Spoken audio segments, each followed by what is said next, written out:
Today's perspective is dedicated to the crisis in Myanmar, a crisis triggered by the army's takeover of power last month, and a crisis which has escalated because of the general's handling of the ongoing street protests there.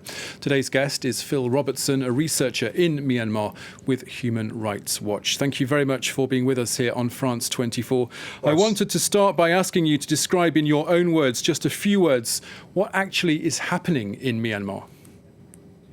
Well, right now, it's really a tug of war between an outraged citizenry that doesn't agree to this military coup, who have engaged in a general strike, engaged in a civil disobedience movement to try to shut down the economy and compel the military and the generals to go back to the barracks and allow for the democracy that people voted for in November 2020 to be installed, and the military backing the police, who are increasingly using lethal force, live ammunition, against peaceful protesters on the streets of Myanmar cities. It's a nationwide protest, and we're seeing protests both in small towns as well as the major cities, and it is not quite clear what's going to happen next, how it's going to go forward, and who may actually win this tug of war between the military and the people. Now, friction between the army and those in favour of deeper democracy is, of course, not something that's really new in Myanmar. But can we say that what we've seen in recent weeks is in any way something different? Well, the brutality of this crackdown is one thing to point at. The other thing is the absolute nationwide nature of this protest. This is by far and away the largest protests we've seen in Myanmar basically since I started working on the country back in the early 1990s. It is a massive effort by the people to demand their rights. And, they voted 83% of the seats in the November 2020 election were won by Aung San Suu Kyi and the National League for Democracy. So this was not a sort of razor edge victory. This was a landslide for a certain government that people want, and people want to have those representatives, including Aung San Suu Kyi and many civil society representative journalists and others, released from detention, because more and more people are also being arrested and hauled away and put in prison without charges. Now, how do you anticipate bringing the generals and those opening fire on the streets of Myanmar to justice for these alleged human rights abuses, and just how difficult a task will that be? Well, I think right now we're focused on trying to get the international community to mobilize and take real action against the Myanmar military junta.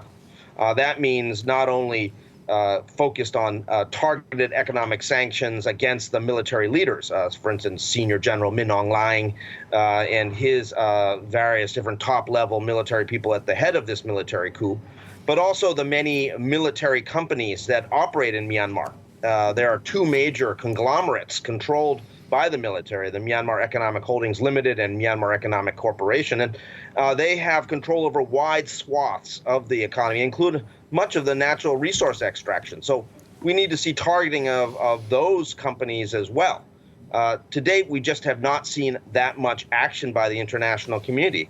We've also been pressing the UN Security Council for a global arms embargo to basically take out of the hands of the military and the police the kind of weapons and resources and technology that they're using to repress their own people. Now, here in the newsroom and on the newswires, we get some idea of what's going on the streets in Myanmar and how many people have died, people have been arrested, etc. But just how easy is it to really get to the facts of what's actually happening in Myanmar?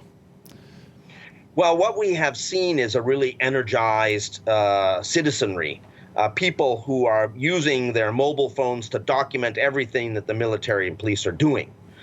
So we're getting a lot of video and a lot of information. And really it's all about sorting out what is what, basically establishing facts, discounting rumors, things like this.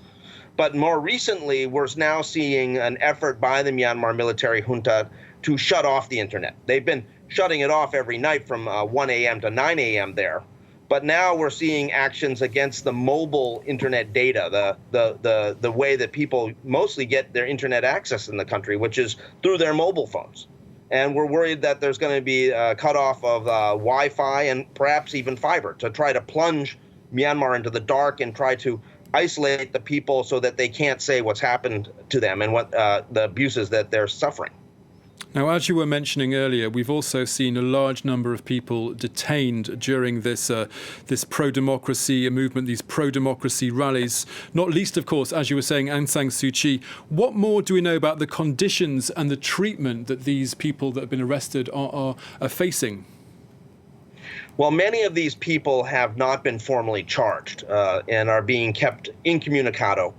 Their families are searching for them, not being able to find them. Certainly, very few, if any, people have access to legal counsel. So, there's a fundamental problem there. But we're also seeing cases where people have been tortured, in some cases tortured to death. There have been a number of cases, and particularly two NLD officials, National League for Democracy officials, who were taken away in front of their families, who were beaten up, and the bodies were returned the next day showing outrageous wounds and abuse on the body. So I think that this is a military and the police that are operating completely without any limits. They're outside of the rule of law completely, and they're doing whatever they want. And, it's outrageous and it's unacceptable.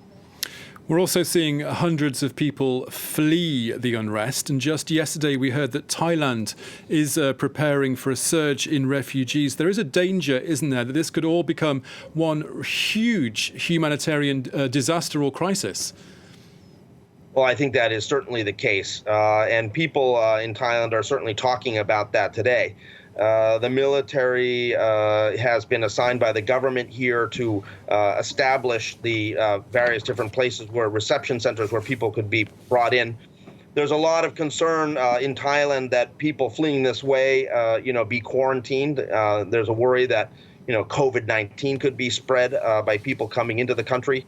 We want to see a humane reception here in Thailand. If there is, in fact, people who do come across, that they are given food and assistance, but they're also given access to the UN Refugee Agency to make political asylum claims if they want to do so. Okay, Phil Robertson from Human Rights Watch. That's all we have time for, but thank you so much for being with us. Thank you. Thank you very much.